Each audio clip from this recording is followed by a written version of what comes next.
Hey, what's up guys? The rank 185 player in the world has been crushing the competition with colossal level 16 Giant Fists. By using Mirror with Giant Sparky, it's elevated this deck's adaptability and firepower. Level 16 Giants and Sparkies hit harder and stay alive in situations that they shouldn't. Since Evolved Archers and Evolved Firecracker now die to arrows, Minion Horde got a massive buff. The opponents won't have 3 small spells that target air. Having Evolved Bats with Mirror Minion Horde will snatch many matches. If you have one evolution, use Evolved Bats. Let's launch large level 16 pushes to assert dominance. Don't forget to subscribe to the channel so you never miss out on any of the daily videos. And giant love to everyone that's supporting the channel with critter code SirTag. All right, this guy's gonna have an Ice Spirit in the banner, and I really don't want him to reset our Sparky pushes. So our first play is gonna be sporadically spamming a zap, so then our opponent will be antagonized and spam into our Sparky. Obviously, if we get a wizard from them, that is a 5 elixir card sent to the depths of despair. Our Sparky is about to engulf it. And if we're going to be able to hit off a pretty big push, I wonder what he's going to do on defense, because I'm pretty sure the wizard is going to die there. He tried to get skeletons in front, so the Sparky would target the skeletons, and then the wizard would stay alive, but it didn't work out for him. Also, we bait out poison, which is awesome, because now we can go for Mini P.E.K.K.A. I think we might be able to hit a knight or a Valkyrie, depending on what he's feeling. We can go for bats off to the side. The Sparky is still alive. There's no way. If we make a prediction zap, it's not even necessary. The game is already over. The guy is going for a wizard, but guess what? The wizard gets 1 shot on our tower here. Actually, nothing. If we can go in for a good zap, it gets 0 damage.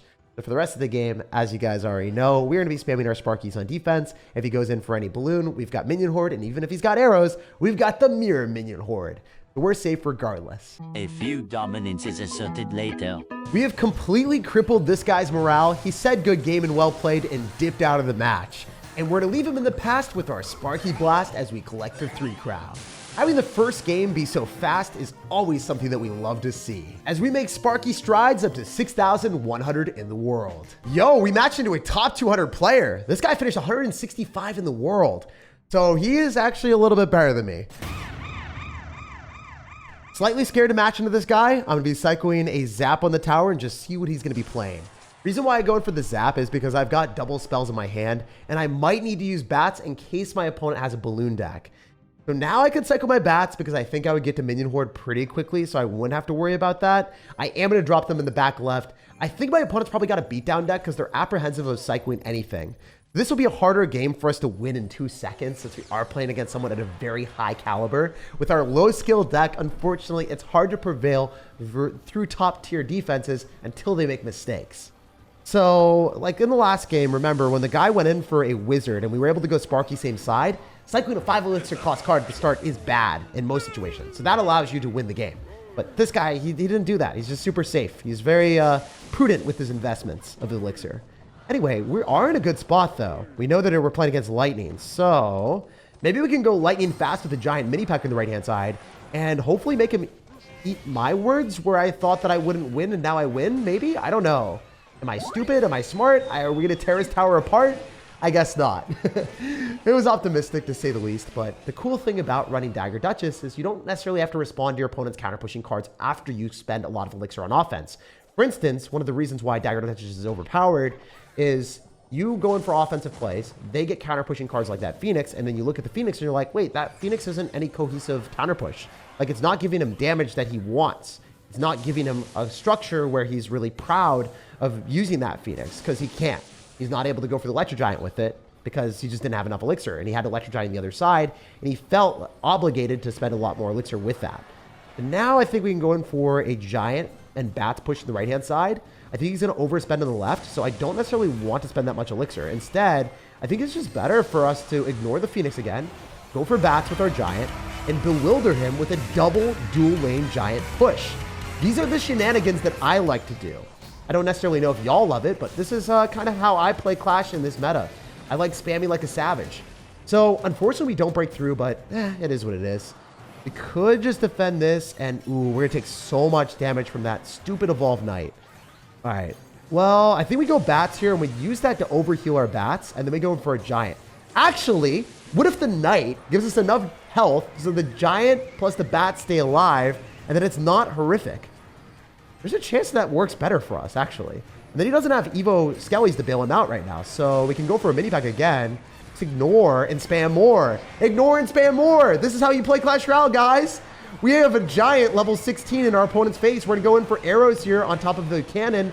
And then we're going to go in for a zap on skeletons that he doesn't even get to drop. His tower is going to get dropped instead. And this is why this deck is so stupid. You are able to spam overpowered giants every single second, every single side, and then the opponent doesn't know what to do on defense. Top 165 in the world got slaughtered. The only downside was we weren't able to take his tower down in a minute like in the last match. But we'll take the win and his medals. We got a game against the addicted ones. So hopefully we can change his addiction to losing games. So our strategy right now is to go in for bats to fulfill that mission. We're going to be cycling towards our evolution and sprinting towards the right direction and dropping our cards in the left lane. So we're going to cycle our Sparky here to engulf the knight. Really good strat for us. It's going to be a pretty good trade. Oh, dude, don't do this to me right now. We're going to stop the monk from crossing the river, please. I mean, it's going to hit my tower. I don't think we're keeping that thing alive. The Sparky didn't hit it. Oh my gosh. All right, so what happened there, what had to have happened there is my tower and Mini P.E.K.K.A did enough damage so that the Sparky felt like it did not need to shoot it. And because of that, we worked and manifested a position where it was magical. If the bats go in front, oh, we're going to get arrowed. It's fine. You know what? Screw it. If we beat a monk player, that would make me rest in peace, guys. We'd be more peaceful and zen than a monk. I feel like we would evolve to be the evolved monk in Clash Royale because this should not be possible. Beating monk with Sparky is a forbidden fruit. So I'm going to cycle my Sparky in the back right and we'll see what happens. We could also maybe drop 2 Sparkies and he can't drop 2 monks because it's a champion. Big brain plays. I don't know if that's good. I think it's good. I am manifesting the smartest decision I've ever made. Also, if you're unaware, Musketeer dies to the tower with only like 1 hit if it's not tanked for. And of course he's going to tank for it. So he's going to be a problematic Sir for us. He's going to be a problematic Sir. He's not going to be the nicest individual. Anyway, he could go and pull that right into a monk, but we're going to drop giant. So he pulls that instead. And then we can arrows on top of the archers. Wait, he is using the void on the giant. Is he just... Oh, yeah, he thinks the Sparky's just going to die. Wait, what if we... if I hit the zap at the best time, it would have been fine, but the monk's just going to kill it. Dang it. He's currently in a pretty good spot. I thought we would mess up the monk timing, but he just dropped it at a peculiar position and timing that I wasn't ready for. I really thought he would delay it slightly, but he didn't. Anyway, we're going for a Sparky in the back, and this time... I think we might be screwed by the monk. I don't know if this is the smartest play in my life, guys. I'm not going to lie. This might be the way that we're going to die. All right. You know what? Let the arrows fly and kill the evolved archers. The evolved archers don't survive the arrows anymore. So we're just going to bypass the monk and say, what's up? Say, what's good? Also, it's nice and refreshing to see our cards not just straight up die there. Like, it is cool. And go for a minion horde. Ew, that was so bad. Why are we still here? Just to suffer. I'm so dumb. Wait. Maybe I'm not that dumb. Maybe we can minion horde again. Maybe it's all for the plan. All part of the strategy here. Wait, did the bats out-heal the void? The bats out-heal the void. I think so. The minion horde's still alive. We can easily arrows on this and then go for an evolved zap to screw up the monk. He needs the monk to knock back the giant. He needs it. He needs it. There's no way the giant's working. The giant's going to do him dirty. One more hit for victory, please. Yes. Clash Royale, never nerf giant. Let me continue to win these matchups. Beating someone with monk with Sparky is something that is the definition of an uphill battle. We climbed the mountain and mounted another win on our streak. I'm still sitting here baffled that I won, even though I went for a stupid Sparky in the back multiple times into a monk. Reflecting back on our decisions, dueling pressure was definitely a lot better. So then the monk doesn't get guaranteed pause elixir trades the entire day. But the hidden MVP of the match was arrows eliminating the evolved archers before they got much value. Since the arrows were able to eliminate that, he didn't have enough damage per second to clean up the giants fast enough. So we were able to sneak the win. Hey, we got a game against someone with a mortar in the banner, and I believe that most people are not playing mortar in the meta because mortar is one of my favorite evolutions, and it just isn't as good as the other ones. Not as good as wizard, but the guy's still playing it. So maybe he's got some magic that I don't know with the mortar.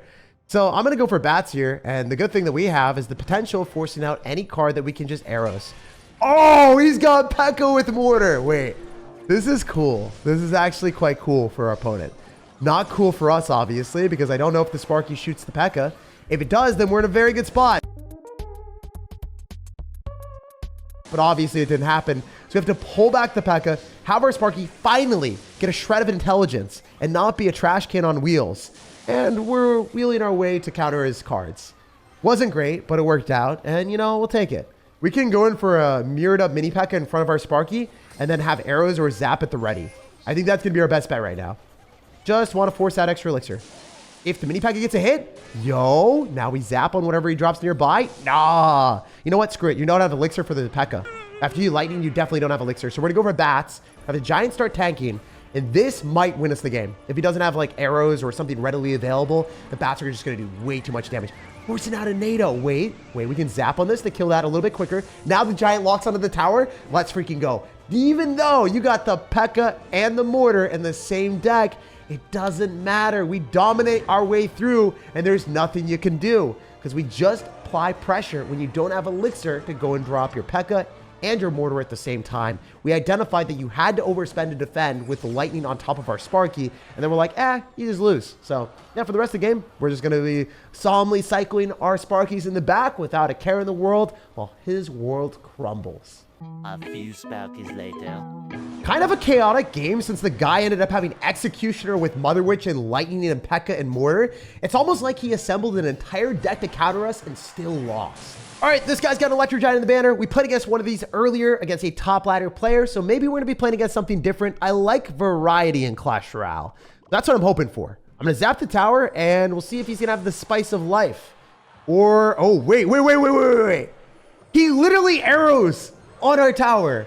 That is incredible. Spamming our skill horde and maybe devouring the tower is what's on the menu today. Did we just win? I like that we can galvanize our opponent to cycle spells that they're not allowed to drop. For instance, if they go in for arrows because you go for a zap, that is an absolute win for you. As you can see, I think he already lost. We messed with him with our mind games, messed up his towers, and with 50 seconds or 45 seconds, we already stole his tower and won the game. So it looks like this guy's trying to defend a giant push that he simply cannot stop. So we're going to come out on top and arrow him away and then put him in a position where all we have to do is blast away with one more giant. So the troll thing that you can do with this deck is constantly be on offense and spam a lot of stuff like a savage. Just because we have mirror arrows, it enables us to go in for really ridiculous offenses. So I'm going to go in for the arrows here. We're going to go for mirror arrows and we'll win the game with that. It's kind of funny because you shouldn't be able to spell cycle fireball damage with arrows, but you can do that with the power of the mirror. The adjustability allows you to win matches that you would never win previously.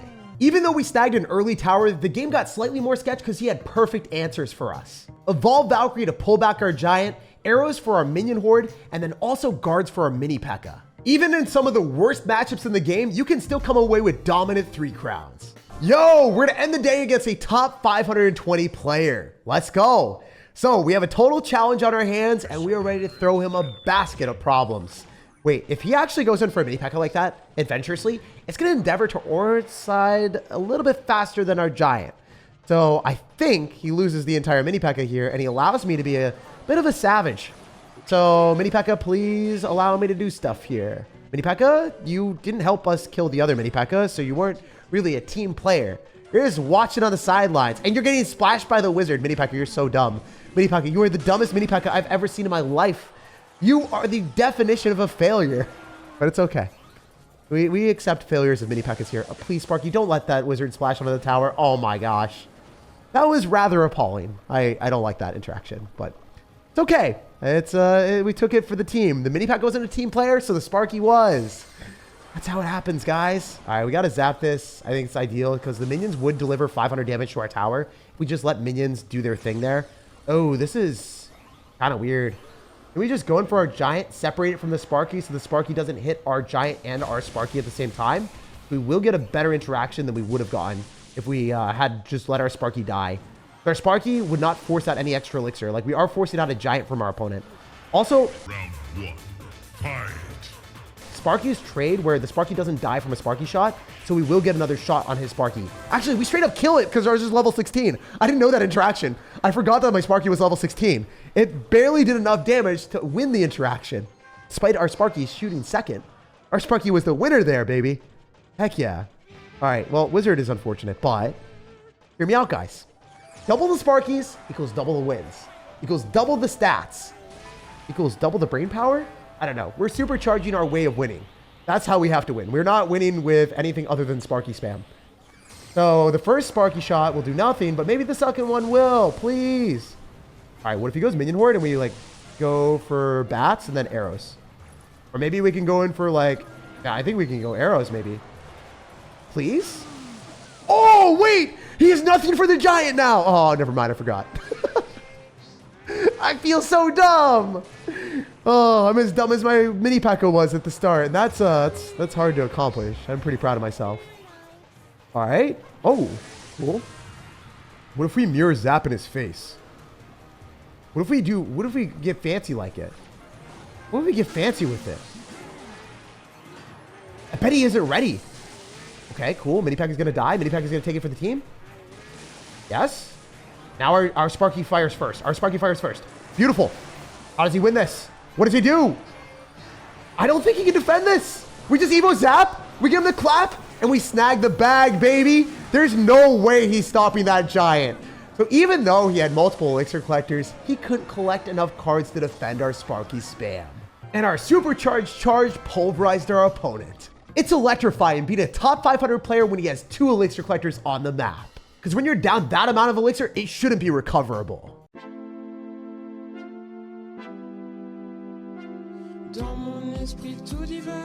Electrocute the like button if you enjoyed today's video, subscribe for more daily content, and have an amazing rest of your day.